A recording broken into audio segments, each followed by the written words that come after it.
Hi everyone, I am sorry to have to be doing this course with you on video, but I'm glad that I was able to arrange to continue through the end of the term to finish this course up, and I will look forward to working with you just in a different way instead of in person, but I am sad not to see you all in person. So for week 6, you're going to be continuing on with your learning science studies. So last week you saw some videos, you took some notes, you found out, oh wow, it's really hard sometimes to get students to change their mind or add to their ideas about things around science. And often they will put together ideas that they've observed on their own with scientific ideas and come up with a mash of these. And so how do we use that information to help students learn science or really any topic? So it's really important we find out, well, what do they already think they know? And where do they already have maybe some ideas that they need to build on or even change. And so this week you're going to practice this on some unsuspecting family members, friends, students, siblings, somebody that you may have access to. So you need to have at least 2 participants for this. And they can be adults, they can be kids, they can be, any age. Most of the misconceptions that you saw in the videos would be appropriate and you would find somebody who had at least some different idea about that, as you probably did as well. So for instance, even if you did one with adults, the mirror one often is one that adults get wrong, and so is the moon phases and the seasons, as we saw in the Harvard video.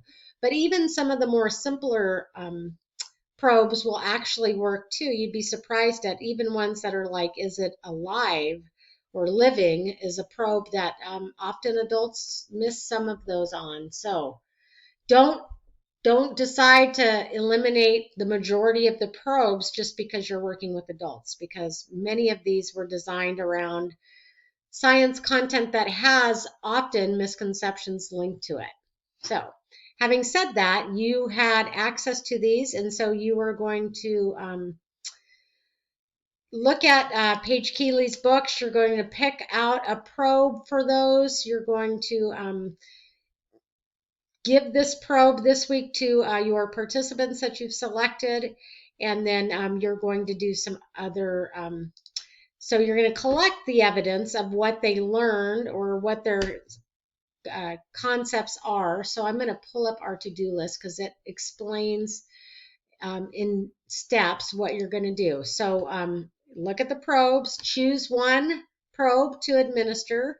You're going to need to make a copy of it. You're going to need to give this to at least 2 people.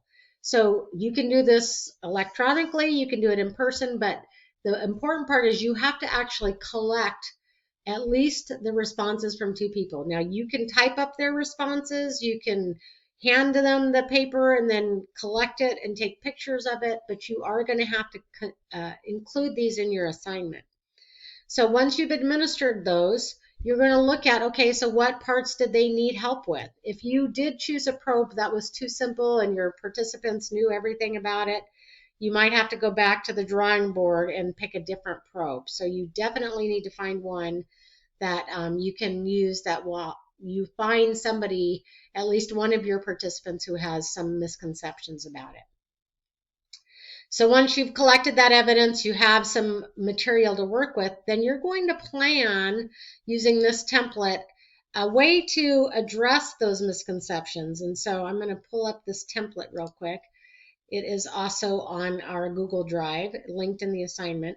So again, here's where you're going to start. What is the participants you're working with? What is the topic of your probe? I want you to see if you can find a standard that aligns with it, but don't spend too much time. This is the purpose of this, is to get you to look through the standards and see kind of their alignment with some of this material. Do your best to find one that seems like it's loosely connected. Okay, what does the research say that are some common misconceptions? So if you picked one of Paige Keeley's probes, if you look at the supporting pages with that probe, so not just the page you give to the students, but there's a whole bunch of teacher information that's included with that. And that includes what are the common misconceptions that you usually find. So that's what I want you to list here. Or if you don't see those, look online to see if you can find something that, and you will.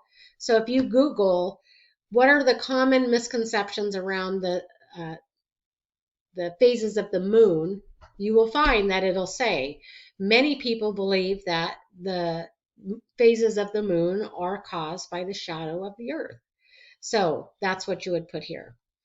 Okay, so you need to include your probe. You need to include, after you've administered it, you need to include copies of what their results were, and you need to describe those here. This is the evidence. Okay, now you're going to pick an activity. So, okay, I know these students don't understand this part, so I'm going to do a hands-on activity, and I'm going to describe it here. No more than 15 minutes activity. In the Paige Keeley books, in the documents, the supporting documentation, the pages that follow the probes, it has some suggestions. You can also go online and look at and Google, how do you teach this, and get some suggestions. So what kind of activity would you do? And then you're going to give them the probe after you teach the activity to them to see if their results change. You're going to want to collect, again, the evidence of that. Have them fill out the probe again. Record their responses. And then you're going to do a reflection about, so what did you learn about how prior knowledge can influence teaching and how you might best work with students to address these misconceptions and help them to add to their knowledge. So that's your big assignment this week. This is going to take a little more time than your assignments. So get started early. Do not wait. You can't do this in an hour before the deadline. So make sure you get started on this early in the week because it's going to take a couple of probably settings and some planning in between. So good luck. This one's actually students have a lot of fun doing, and I hope you will as well. It's always fun to kind of trick our parents or our friends and point out that they don't know everything. So good luck with that. And again, I wish we were going to be talking about this in class in person this week, but I will be seeing you again next week on video, and I look forward to seeing what your reflections say. Have a good week.